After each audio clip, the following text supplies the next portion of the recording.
Welcome back to SaharaTV. My name is Rudolph Okonkwo.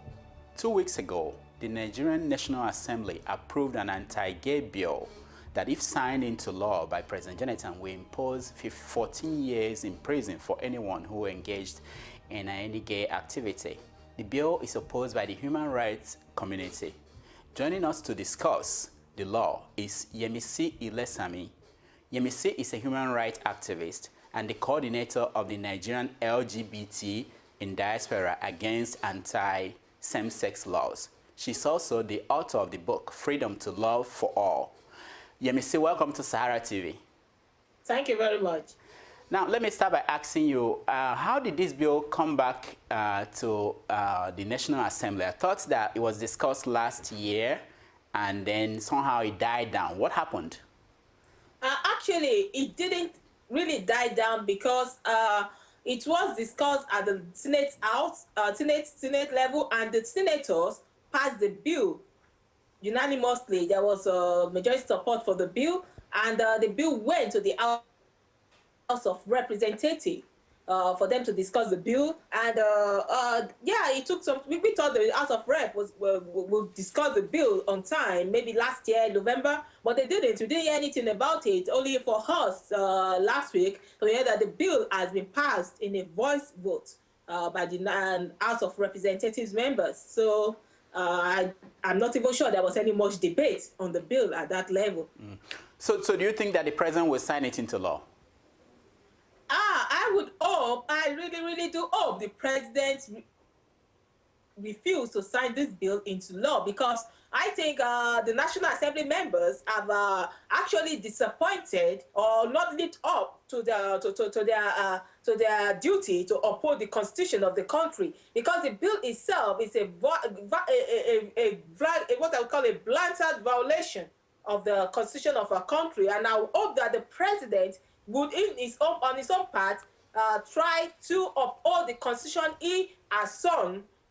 He was sworn to uphold, and I hope that in doing that, he wouldn't sign that bill into law, because it contradicts the spirit of the constitution. It contradicts so many things in our constitution, including the freedom of expression and the freedom of association. And the spirit of the constitution says you should not discriminate against any citizen based on their sexual or on their social status or gender or race or any other social group.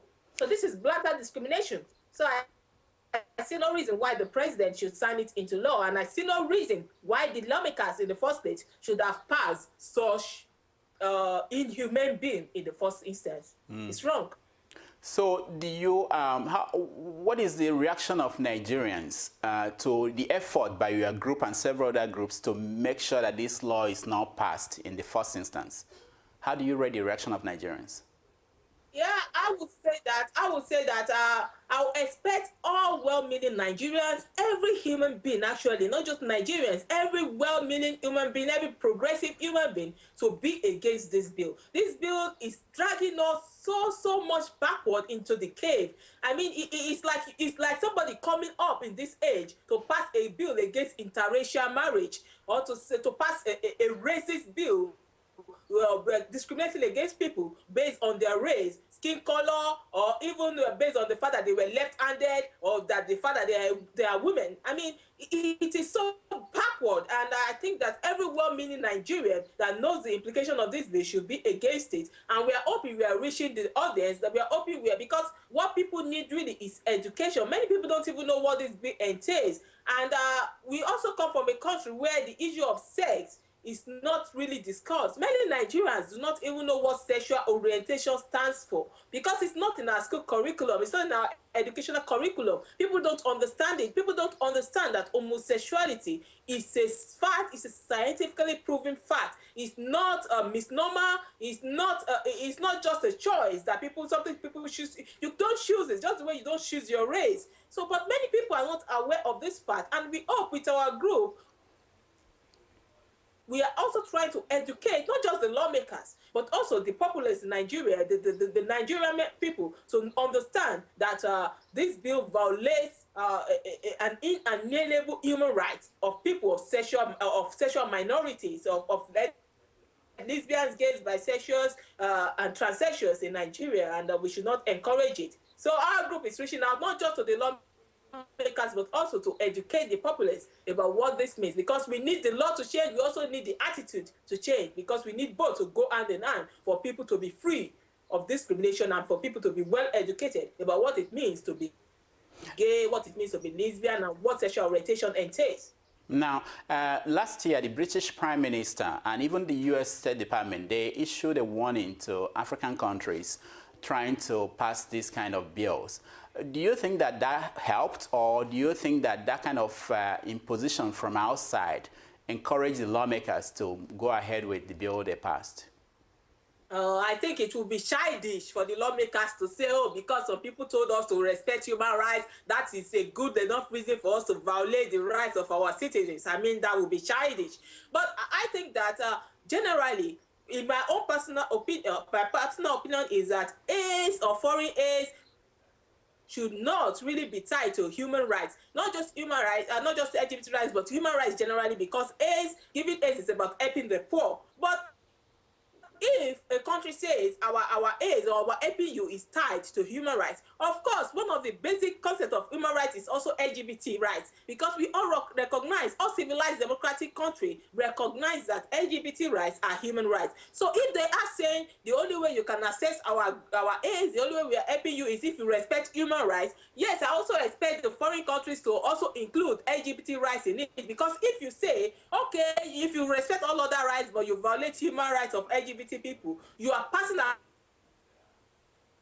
across a wrong message that says that LGBT rights are not human rights. So the countries are quite very right to say that if you violate LGBT rights, you are violating a major condition for getting or accessing our AIDS, and that is because LGBT rights is part of human rights. So generally, I would prefer that no AIDS should be tied to human rights. But if they are already tied to human rights, of course, LGBT rights falls under human rights. I would prefer that the foreign supporters or the international community, even they should refuse one way, because the aids are for the poor, and although not all the aids get to the poor anyway, looking at our corrupt governance and the way we manage money in the country, but I think that the poor needs it, because the government officials, they are the ones who fly their family abroad to access health care, for holiday, to spend their on shopping spree and all that. So I think one way our foreign supporters can help us is maybe restrict visas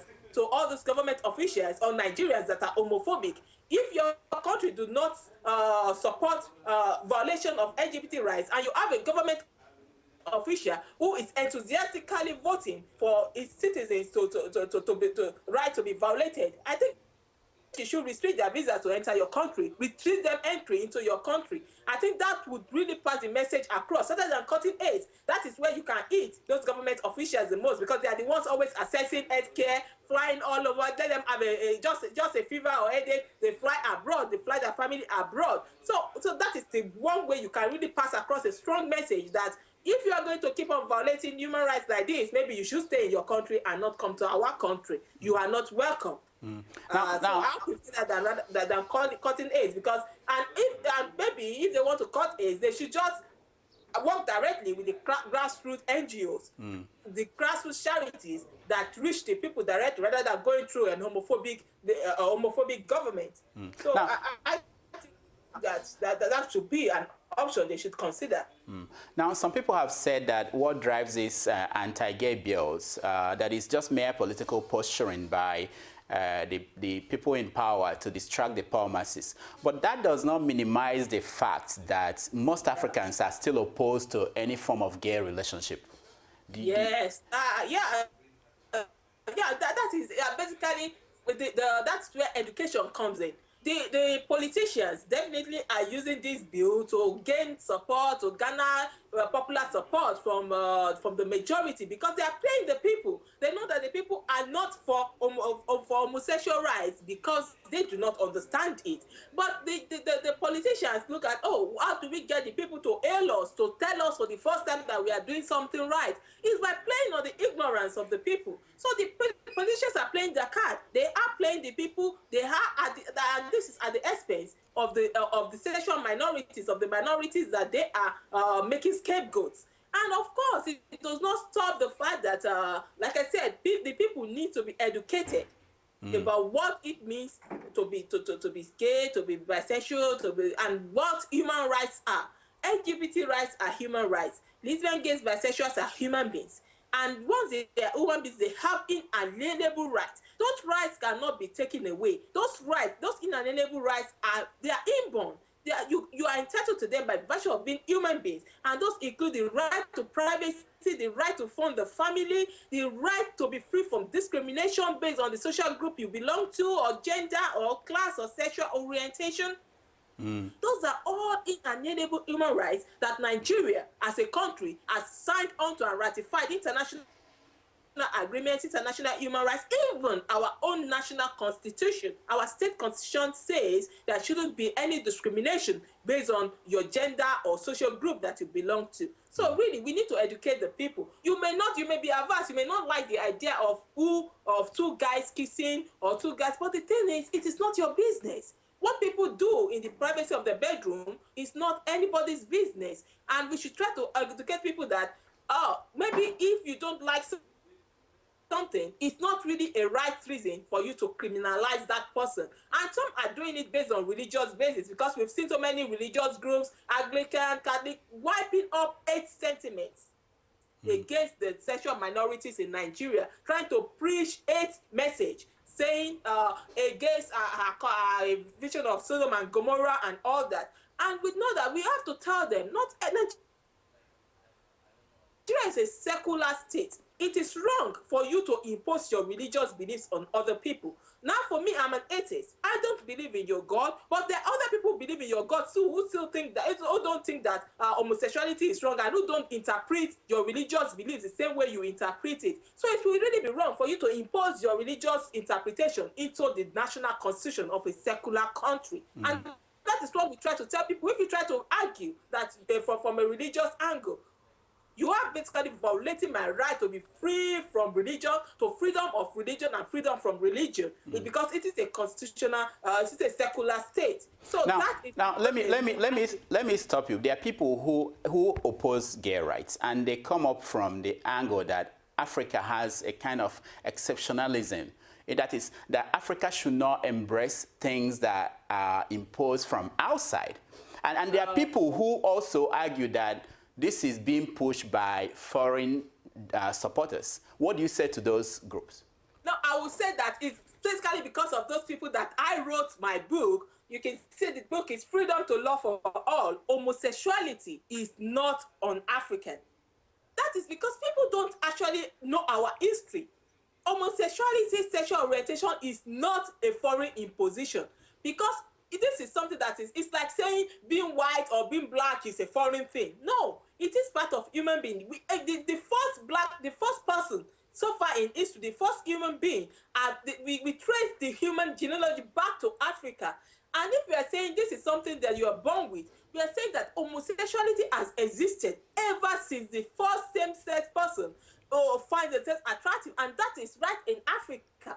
And even if you look at our paintings, our war paintings, our African history, we have so many examples of homosexuality being accepted in so many of our communities. And we should remember that Africa is not a monoculture. It's not a monolithic culture. We have so many different societies, so many different cultures in Africa. We have thousands and hundreds of thousands of different cultures. And in Egypt, one of the oldest paintings ever before the white man ever stepped foot on Africa, we've had paintings and recordings of homosexuality in the African continent. And I would look at the picture now of those two people. It's one of the oldest paintings in the world, and it is of two black men kissing in Egypt, painted on the wall. And even their name says joined in life and joined in death. They were lovers. They were lovers, and they were Africans. And even in Uganda, and you have the Bugunda royal community, where many of them the royal family actually takes the men takes warriors, young warriors as husbands. They were men. They marry men. That's a part of African culture, but many people are not aware of this. And in this book, I've tried to document so many of homosexuality and bisexuality acts in Africa, ever before the white man ever came to Africa. So when people say it is un-African, we have to ask them, what part of Africa are you talking about, and how far ago are you looking? So you can start talking about things like Christianity or Ileya Festival or Easter. Actually, those are the things that are un-African. Those are not African. But when you talk about homosexuality and things like those are African, because it is part of human, and African is the oldest human race. That's where people originated from. And if sexual orientation is part of our being, it's part of our human being, our biological makeup. It stands to reason that this has been there. And remember, it is the white man that brought his law of sodomy law into our country, into our continent.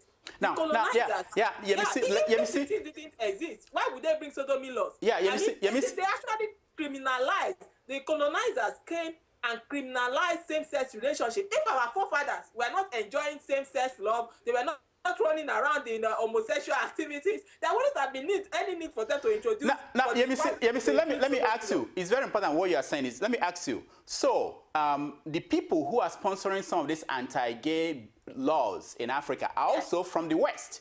So, is your group going to take the war to them rather than take it to Africa? Because if you go to Uganda, these Christian groups in America are the ones who are pushing this. So are you also taking the war to the group wherever they are in the West? Yes, we are actually also telling the U.S., because most of them are evangelicals from the USA, from the United States of America, and we are saying keep your AIDS there. Because they have lost, many of those people, those religious groups, they have lost ground in their country. Like USA, they cannot go there and be preaching AIDS. They are lost against it. But now they are coming back to Africa, where they think they can now recolonize their brain by coming to preach their AIDS. So we keep telling them, keep your AIDS in your own religion. You've already corrupted our country with your religion in the first place. Now you want to come back with another round of colonization, preaching hate, inciting people against people. Before, people never cared. At least look at some of the deities, the idols that were worshipped in Africa. Some of them were obviously great. Some of them were transsexuals, like Shango. Shango is a well-respected deity in Yoruba land, in many parts of Africa, and there is somebody that dresses as a woman. Even up to today, all Shango priests used to wear female apparel when they want to worship in the shrine. But now today, ask an African man to wear a female apparel, he's likely to be stoned on the streets. That is all because of this hate message that the evangelicals in the West are coming to Nigeria and Africa to come and preach. They can't preach those hates in their country anymore. They will be locked up. But Africa is giving them a fertile ground to come and spread hate and incite violence. And we are saying they should stay in their country, they shouldn't come here. And we are also calling on the international community to call them out, and we won't even hesitate to even charge them to court for incitement. If you have to take them to the International Court of Justice or to be charged in their own country, anyone we see coming to preach their hate, they will be found liable. We will take the necessary action to make sure that they are found liable and accountable for their hate crimes. They can't come to Africa and be inciting violence against people just because their religion says they should. Now, let me ask you, sometimes we look at the African issues, political and social issues in Africa, and we put it out of context. Are you surprised that people who are still dealing with opposition to inter-ethnic marriages, people who are still opposed to inter-religious marriages, are not comfortable with people living of the same sex being in a relationship? Does that surprise you, or are we kind of putting this in out of context in terms of the level of opposition to gay rights? Yeah, it's so surprising, because I asked people, I said, look, just a few years ago, it was actually criminal. It was a criminal offense to marry. Interracial marriage was actually a criminal offense. People were coming to protest it. But look at fast forward a few years now, and if people see you protesting a white man and a black man marriage, I mean, you're going to be looked at as insane, as crazy, as out of your head. But now you see so many people now coming out to protest two consensual adults relationship, and you wonder what is this affecting your life? How is the love of other people affecting your life? They are adults, they are not kids. They are not asking you to come and join them in bed or in their marriage. It is their marriage, and you expect that we would have outgrown all this kind of hate. And if you say you can't marry somebody because this is a Christian cannot marry a Muslim, people would ask you, how is that your business? That is so back, that's archaic, that is backward. And that is the same way we see people who are actually saying gays should not be allowed to marry, women should not be allowed to marry themselves, or men should not be allowed to, when they are adults. How is it your business? And the sad part is, one of the senators that actually voted to criminalize same-sex marriage is a senator, Senator Yerima, married a 14-year-old girl who he imported from Egypt. And this same person, this is a pedophilia act. And even our constitution, we have the Child Rights Act that frowns against underage marriage. Yet, this senator had the guts to ban 2 adults from getting married. I mean, it is beyond ridiculous. It is hypocrisy at the highest order. And I don't see why my fellow Nigerians should ban. Yemisi, let me ask you. The supporters of the bill are saying that it will destroy marriages as we know it. So what do you say to them? They have serious fear that this will be the end of marriages. What do you say to them? My dear, this marriage you're talking about, how is it going to be destroyed? You have so many high rates of divorce already. People are divorcing themselves. That has not destroyed marriage. I'm not saying that divorce is because divorce is likely to destroy marriage. Then we should not get married, or we should outlaw divorce. But the thing is, look, if your marriage is going to be threatened by my law, then your marriage has a problem in the first place. They said that children will be confused about what is going on. Look, how are children going to be confused because they saw two people kissing or whatever? We have look, before people didn't even they never allowed a single parent. I am a single mother, and I know if we were before, I would probably be thrown in jail or be stigmatized by the society. But now I tell them, it is not your business how I decide to raise my child. It is, I'm an adult, it is my body, I can do what I like with my body, and so far I can take responsibility for my child. It is none of your business. You don't care how my child eats. So whether I'm in a marriage or not, shouldn't threaten your marriage. The fact that I decide to raise my child out of wedlock, it's not your business. And that is the same way. If I get married to a woman and we decide to have a child, to have children, to adopt children, I mean, we have the population of 7 billion, for Christ's sake. And what is the population of gays in the world? That is now suddenly going to make the whole world go extinct because people are no longer giving giving birth. And the thing is, marriage, what makes a child is not just a man and a woman. It's a loving family environment. There are so many heterosexual marriages that have broken up, ended in divorce, and the children are, look at the people in prison or the criminals. Are they children of gays? So how is it suddenly that when gays start marrying, then that is when children will get confused? We have so many children out there that, even in heterosexual marriages, are not loved, are not given the necessary attention. So if 2 people who love themselves and want to raise a family together, they Yemisi, that child they love people. Yemisi, we're out of time. Let me ask you final question. One hears from gay rights activists that they want to be treated simply as equal citizens. Yes. But will you like to be married one day?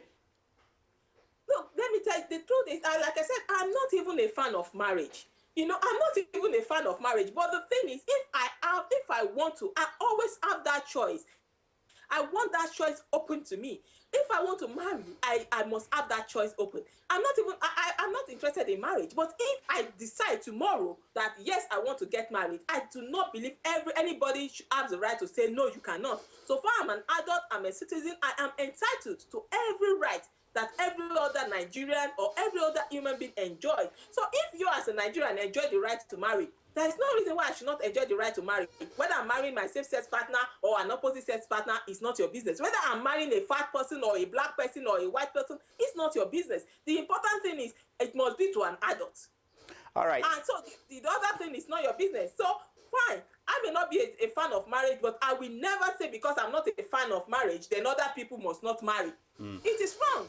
I cannot force my opinion on you, and it's a fundamental right. Anyway, we all have the right to fund the family. So you cannot claim your right and then decide that I'm not entitled to claim my rights. And I cannot force my opinion on you anyway. But the thing is, it is about rights, and you cannot vote on rights. I have the right to marry if I so wish.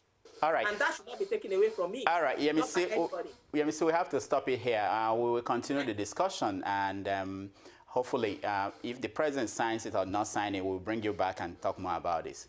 Thank you so much. I hope he doesn't sign it. Thank you so much for coming. Thank you. You're welcome. All right. When we come back, we are going to talk to Archbishop Ignatius Kigama, who is the Archbishop of Jos, the Catholic Archbishop of Jos. He has an opposite view of Yemisi's view, and we will continue the discussion. Stay tuned.